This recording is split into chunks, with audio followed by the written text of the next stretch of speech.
Whenever we think of championship caliber teams, we think of teams who are juggernauts in the regular season. Teams who have been good for years and finally were able to push through and win a World Series championship. But in baseball, as we've seen time and time again, anything can happen. Like having a team go from last in their division to winning the World Series in a span of 6 months. Welcome to the 2019 Nationals, the biggest anomaly in baseball history. Hey everyone, and welcome back to the Baseball Center. In my previous video, I spoke about the problem with Shohei Ohtani going to the Dodgers and how a team needs more than talent to win a World Series. It needs heart. There's no better example of this than the 2019 World Champion Nationals. This video is going to get pretty controversial, so strap in.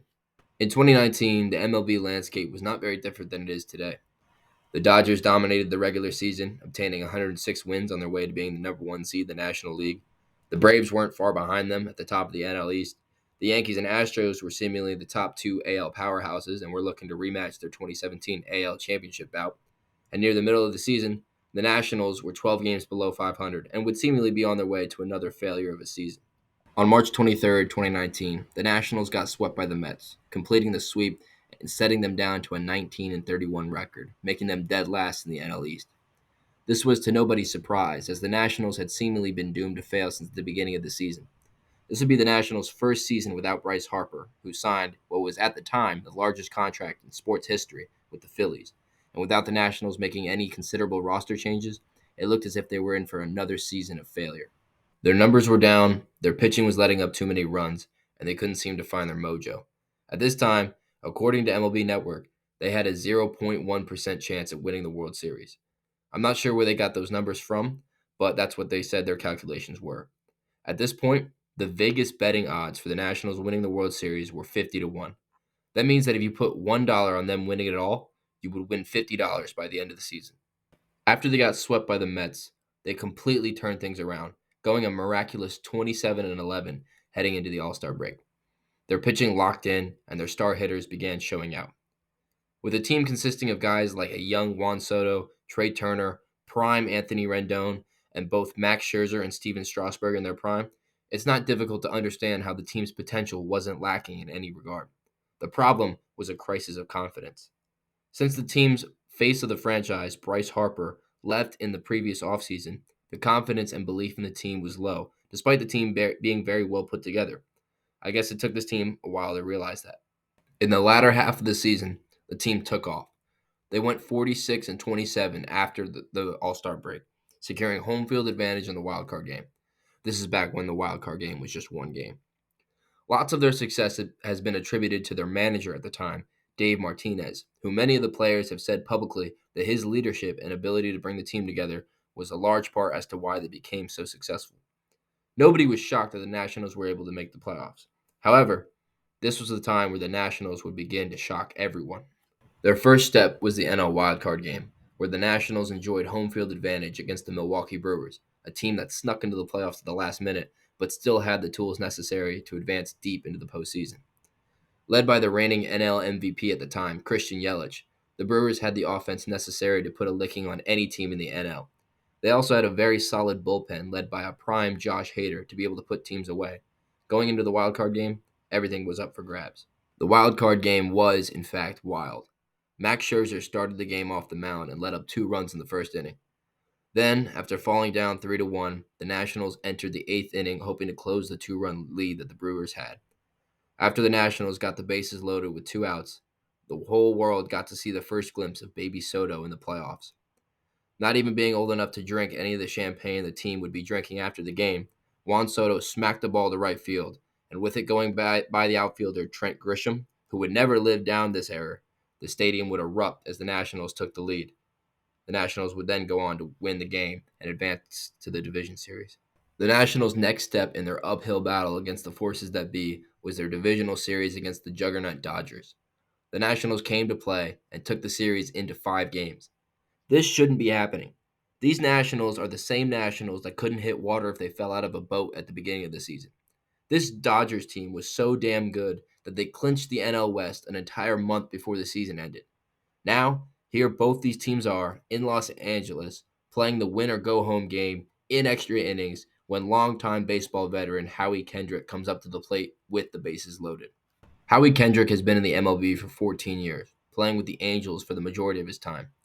He has one All-Star appearance from 2011, and year by year is doing just barely enough to stay in the league. This is his third year with the Nationals, and is really just being kept around for his leadership for the younger guys. Coming to the end of the regular season and into October, he started hitting more and began being put in the starting lineup more. Having never gotten this far in the postseason in his entire career, he comes up to the bat in the 10th inning of Game 5 of the NL Divisional Series with a chance to send his team to the pennant series. Now, we get a chance to see something special. Advantage.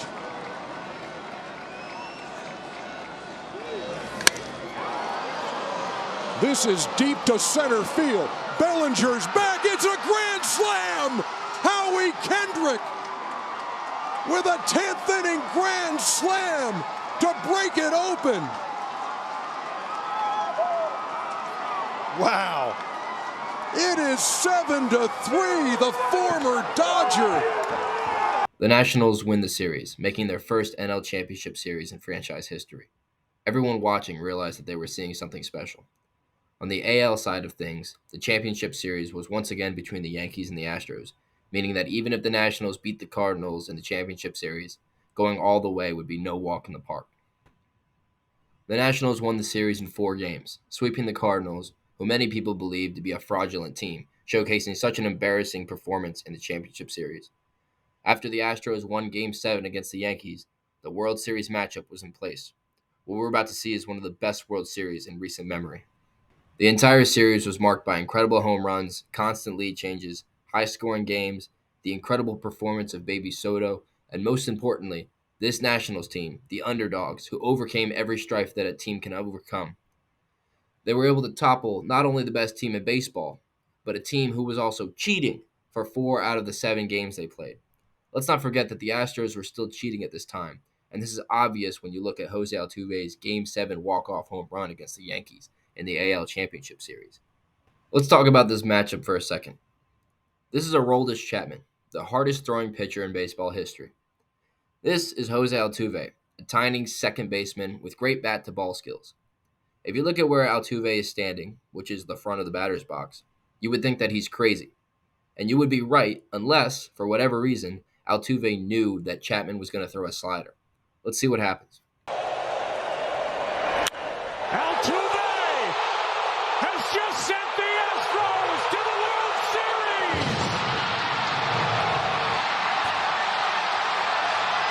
Series. Look at that. He threw a slider. Altuve must have an incredible baseball IQ or be insanely lucky. Or there is some foul play going on. Why is he telling all of his teammates not to rip his shirt off? Getting your jersey ripped off after hitting a walk-off home run is a rite of passage. Let's hear what he says to Ken Rosenthal when he was asked about why he didn't want his shirt off. You asked the teammates not to tear your shirt. Why? What's that? Did you ask your teammates not to tear your shirt? Why was that? I don't know. I'm too shy. Last time they did that, I got in trouble with my wife. Yeah, I'm not convinced. Let's stop dancing around the subject. The Astros were using buzzers to communicate to the batters which pitches were coming. It's a more advanced method of the sign stealing than the banging on the trash can method they used in 2017 when they won the World Series. We can see these buzzers in one interview with Josh Reddick after he hit a walk-off. You can call me a conspiracy theorist all you want, or try to say that this has been proven wrong, but there is too much evidence for me to ignore it.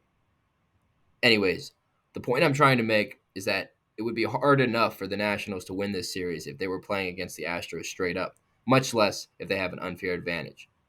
Regardless, the series was epic. I live in a Yankees-Phillies household, so everyone I was around hated the matchup, hoping neither side would win. Anyway, I think it's good that the Nationals won opposed to the Houston Asterix.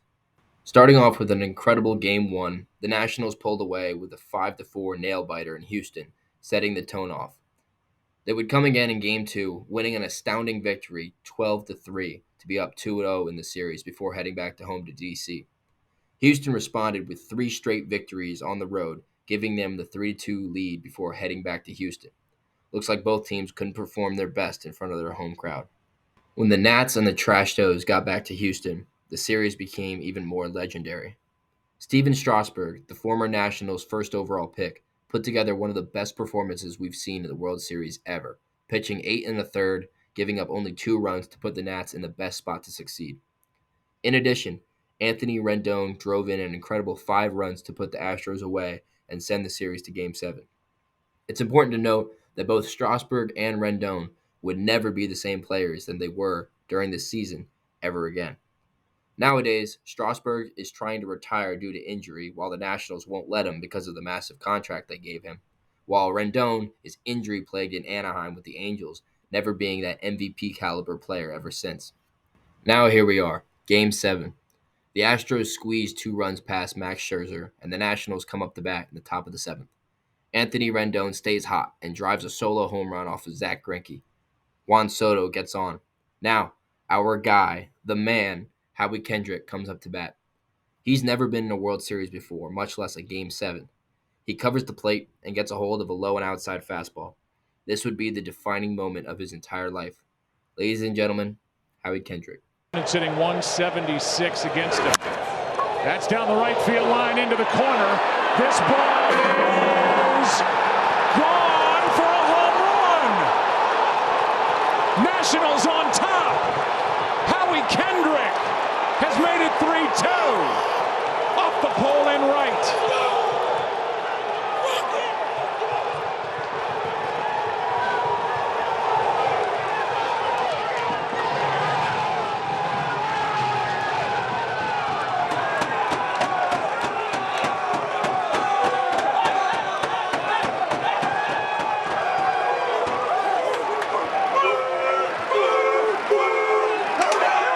They just keep coming back. The Astros couldn't salvage another run. The Nats would tack on 3 more in the 8th and 9th. Daniel Hudson comes into pitch and shuts the Astros offense down 1-2-3. The Nationals are World Series champions. I spoke in my last video about how it takes much more than talent on a baseball team to win a World Series. Baseball is a game where truly anything can happen. The worst teams can beat the best teams. Below average hitters can take Cy Young winners deep. Someone can hit a ball 110 miles an hour off the barrel straight to the shortstop, or they can lunge at a pitch, barely get a piece of it, and get a bloop single. In basketball, LeBron's team will always be good. The better team almost always win. In football, if your team doesn't have the bigger, faster, stronger guys, you won't be good. Baseball is different. In baseball, a 93-69 team who was below 500 in May can beat the 107-55 team who dominated the entire season. That's what's great about this sport. Just like Rocky, any team can upset the odds and showcase why teamwork, not talent, is the most important part of winning. The Nationals have been bad ever since 2019, having lost all of their star players from that year, making them a bit of a one-hit wonder kind of a team. Regardless, there are teams who have been good for a while, like the Yankees, who have nothing to show for it. The 2019 Nationals will forever be a great baseball anomaly and always hold a very cool place in baseball history for that. Thank you so much for watching. This video was certainly a little bit different than usual, so let me know if you like this kind of content. Until next time, have a wonderful day. Bye.